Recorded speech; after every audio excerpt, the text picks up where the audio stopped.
Hello. So I thought it was time for a sketchbook tour. I am really excited about this sketchbook, about the paper mainly. So I thought it would be fun to show you what I've been doing.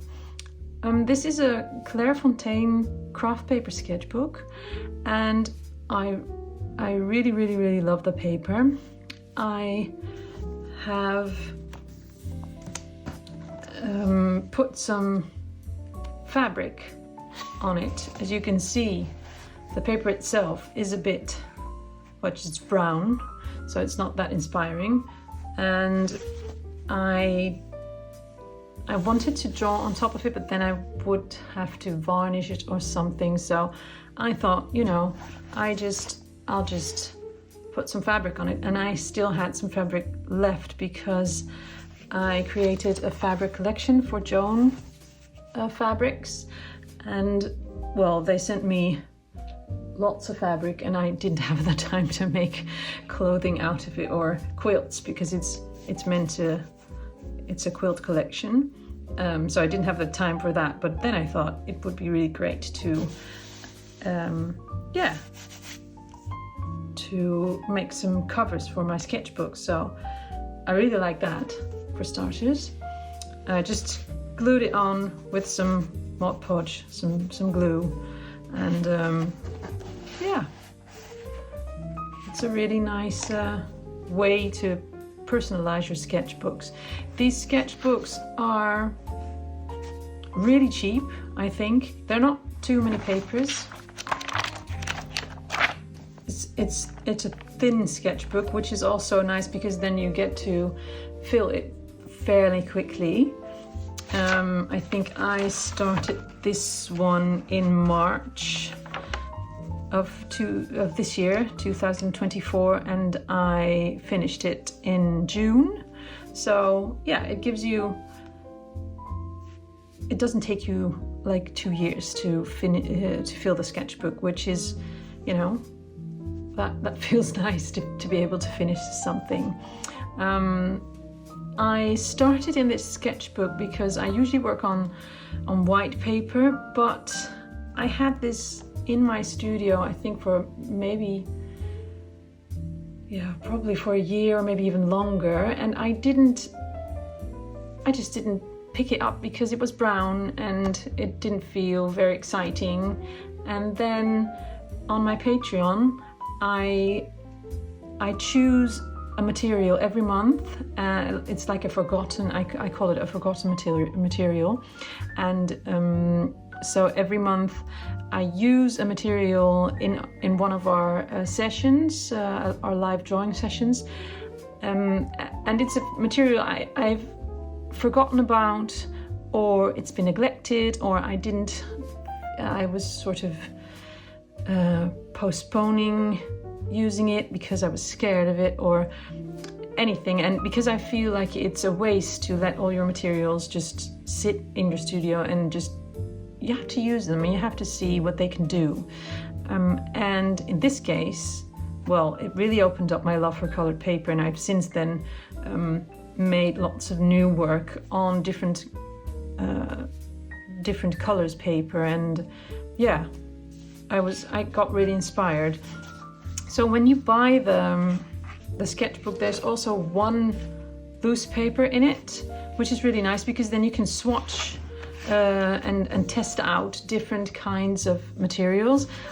This is from another sketchbook, so I've put 2 in them because it just allows me to see what the materials look like, what the colors look like on this paper, because sometimes the paper sucks into the material just gets sucked into the paper, and then sometimes it gets a bit dull. As you can see, like this one is brownish orange, and then it's not that vibrant. But what I have learned is that Neocolors, and I really like the Neocolor IIs, which are the water-soluble ones. They are fabulous in this sketchbook because they're really vibrant and you can water them down to use them like paint, and it's wonderful. So I would really recommend using them. And so yeah, I'll take you through my sketchbook. This one, I just did this for fun. This was in March, so I tend to draw things that are in season because I'm really inspired by things that are around me in nature. So the daffodils, they were all over my garden, and well, there weren't lots of frogs yet, but I love frogs. I love their not necessarily to touch the frogs, but I do love their skins are just beautiful and vibrant, and they contain many colors, so that's really great to draw as a subject. These ones I drew also in March, and they were also just for fun. My kid was making pasta with my mother-in-law, so I was just, you know, using the time where she was having fun to have some fun and draw for myself. This is actually the first drawing I made. I don't necessarily use a sketchbook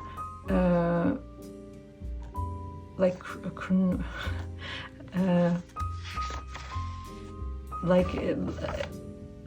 every page is a new. It's in the same order of the time, like chronologically. So this one is actually the first one I made. Oh yeah, it's in January. So I started this in January. So I did almost 6 months it took me to fill this sketchbook, and I did this at one of the live drawing sessions on our Patreon, and yeah, I was instantly hooked. It was just so nice to see the colors pop and not having to worry about making a background because it was already there. In this sketchbook I use a lot of Neocolors, but here with the spider I also used some acrylic brush pens, which are very opaque, so that is also really nice to use on colored paper. And this is a Faber Castell Gelato, I think. Yeah, I think so. So I've used some different materials, but I do love the Neocolors a lot. This one is also from that same session, Primulaveris. These are hellebores, which I also did fairly. Oh, this is from another session. I said it's from the same session, but it's from a subsequent session. And this one is hellebores, which I just did on an evening for fun because I love hellebores. I also wanted to see how landscapes would work on this kind of paper. I'm not really used to drawing landscapes because I am an illustrator, and I specialize in animals and plants, and usually landscapes are not part of that. But lately I've been really into landscapes, so I've just been trying and seeing what I can do with different materials. So this is I think it's an acrylic brush pen, and this one as well, and then some Neocolors around it. And I usually use a Inktense because it's really dark, because the word already says it, intense colors, or a dark pencil, either a Luminance or a Derwent light fast pencil to do like the outlines or the really dark spots. And this was from a live drawing session by Emma Carlisle, drawing cottages, which was lovely. I love her Patreon. So many different things. This was a page where I thought, oh yes, I'm going to fill this completely with butterflies. And I started with this one, which was more like a stylized one. And then I did this one, and then I didn't have any time anymore. And then it felt like a really big deal to find the time to really fill this page completely like a natural history collection. So I just added this one on dark paper, which is also watercolor pencils and Neocolor and a bit of fine liner, I think, and just allowed myself not to finish this, which is good sometimes. This is where I just tested some materials to see what they would look like, and also to try and find some nice color palettes. This is a red clover, which I also just did for fun. I draw a lot for fun, and then, you know, we'll just see if it ends up in one of my as one of my illustrations, or it just stays in my sketchbook, and then that's just it. It was a good exercise. I try to put the colors on the side, but I also forget many times, but it is really helpful. This one as well, I feel like this one is a bit flat, but I didn't have the time to finish it, so I just left it at that. And this one was also from a drawing session at my Patreon. We do a seasonal sketch session every month where I show plants and animals that are common in my area in that month, and this is Longworth. I think we had like 10 minutes for this, so some of these sketches are not finished as much as I would like them to be, but you know, not having enough time also makes for making quick decisions, and sometimes it turns out better than you expected. This is a sketch of some magnolias which I did, and there's a YouTube video that shows the process in time lapse for you, so I'll link that below. This was an exercise for me to try and see if I could not use pink, which I use a lot. It's not my favorite color, by the way. I actually don't really like pink, but it works so well with green. But I thought, how can I make a color palette that isn't completely green? And blue and orange are complementary as well, so that really worked. I also am trying to see if I can flatten, for lack of a better word, my illustrations a bit, make them less realistic, but still have them have the depth that I want them to have. So this was an exercise in that, and I was really inspired by a visit to the museum where I saw Egyptian sarcophagus, if that's the English word. It's like the tomb, where the mummies are encased in, and they have like these really intricate drawings on them. So I was really inspired by that and made like my own little band, to see what I can do with that. This is another landscape which I also did just for fun. I found a picture of Tove Jansson. This is the house which she lived in, and it was such a lovely picture, so I used it to create this landscape. And I think she had a great, apparently it's really secluded and away from like city life, but it looked magical. These are from another seasonal sketch session. I don't think this one was particularly, I would have liked it to be placed differently, and the shadows, it doesn't have, I'm not sure about this one, although I like its face. But we had like 10 minutes, so, you know, to achieve a cute face in 10 minutes is, yeah, I like parts of it. And this is Forget-Me-Nots. Also, these are all from the seasonal sketch session. This is a blue throat bird. I like this one a lot because it's really vibrant. Which is funny because I thought from all of the pictures that I have had, that I picked out, I thought this one would be the most difficult to draw, and then it just flowed out of my pencils. So sometimes just doing something and just, you know, thinking, okay, we'll just see how everything works out, gives you results which you like the best. So yeah, this one is a geum, which I have in my garden as well. I love geums. This one was a follow-up on this one. I like this a lot less. I think this one is a bit flat, but I also just didn't finish it because I didn't like, it's a bit blotchy. Yeah, I liked it less. I do like this badger. I like his shape.